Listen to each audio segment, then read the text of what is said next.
Welcome back to another technical deep dive here in the debug zone. Today we're tackling a big question and breaking it down with insights from other users.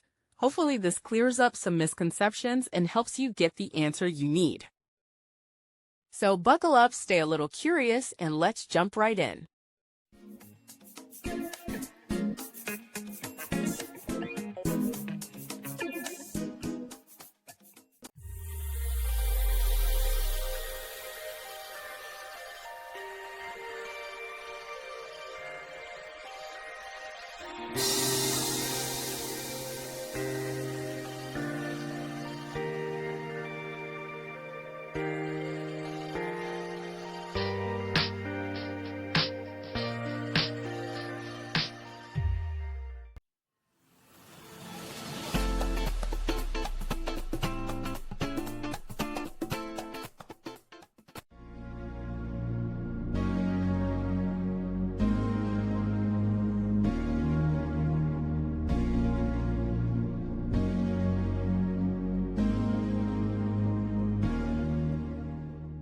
And that's a wrap.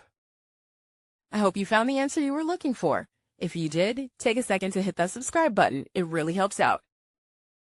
And let me know in the comments which solution worked best for you. See you next time in the debug zone.